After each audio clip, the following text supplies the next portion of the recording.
Hi again, this is Jeff, the Vegas Uberman, and I wanted to do a video to talk about what you can do here in Las Vegas, but with rideshare focus, right? Everybody comes to Vegas, and some have used Uber before in this city, and some have not. Some of the very first time they're away from home, they need to do rideshare because taxis are way too expensive in this town. I'll tell you that right up front. Don't take a taxi if you're here. Take rideshare. I do Lyft and Uber both. I like Uber myself personally. I use Uber when I want to take a ride. But in this city, rideshare is a little bit different.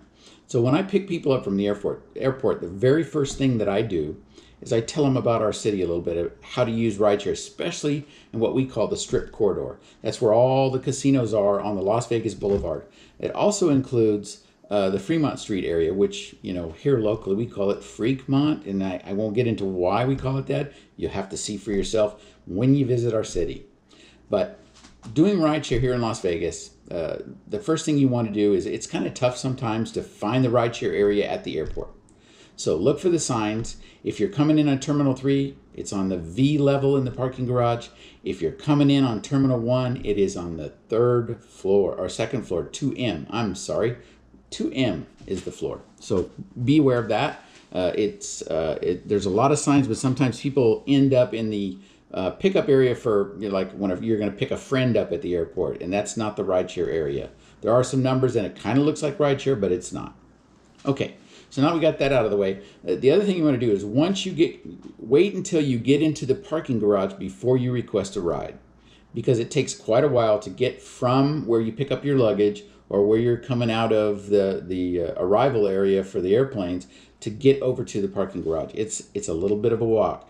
And unfortunately, we can thank our wonderful airport authority and the taxis here in town, because you have to walk so far to get a rideshare. But it's worth it because it's a lot cheaper. So with that, the other thing, when you, let's say when you get into the elevator to go up to the 2M floor, go ahead and request your ride, because it's going to take the driver about 5 to 7 minutes to get from our waiting area, where we have to wait off-site, which is about a mile away, to drive in to pick you up. It really doesn't take that long, and by the time you get connected with a driver, you'll be ready to go.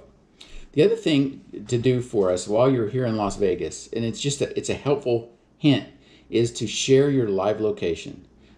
And the reason why I say that, get used to doing that when you're in Las Vegas, because there are so many pickup areas, there are so many people milling around, going to the different clubs and casinos and all the other entertainment things that we have to do here in Las Vegas. Share your live location. The other thing, on the app itself, there is a spotlight feature. It is, and not every driver has it, because unfortunately Uber has went away from the round logo that looked like a little box with a line through it, and they went to just their name, and they haven't given us any new devices.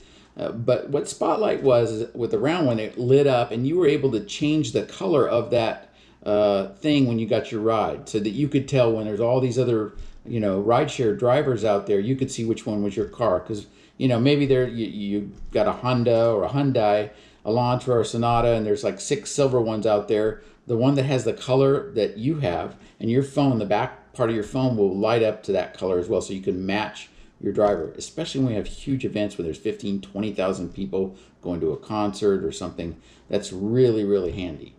So share your live location, use the Spotlight feature, and then when you get connected with a driver, tell them where you're at. Because, for example, we have a mall in the middle of the Strip, in the Las Vegas Strip, on Las Vegas Boulevard, that has 3 pickup locations. And if you don't tell him which one, and he's trying to find you, and there's 18 gajillion people, he's going to have a hard time, and you might get your ride canceled, and you'll have to request another one. You might be able to get your money back from Uber, and you might not. I mean, this depends. They're usually pretty good about it the first time, but if you do it multiple times, there's no guarantees there. It's a company. Anyway, so share your live location, let the driver know as quickly as possible where you're at, and be a little bit flexible about where you're going to be, where you're going to stand, because there's so many people and there's so much traffic. Help yourself out, and the ride will be, better for you. It'll be much more enjoyable. Another thing, ask your rideshare driver, ask him a little bit about the city. Ask him what's going on. If he doesn't know, come to my page. I'm going to have some information on my page, and I'm going to be giving that rideshare page at another video. But again, if you do those basic things, I think you're really going to have a much better time here in Las Vegas because there's so many things to do. Get out away from the Strip. Visit some of our restaurants. Go to Red Rock. Check things out around the Las Vegas area. It's more than just the Strip, and I know there's a lot to do there. So I hope this helps you use rideshare in Las Vegas, and I hope to talk to you again on another video. Thanks.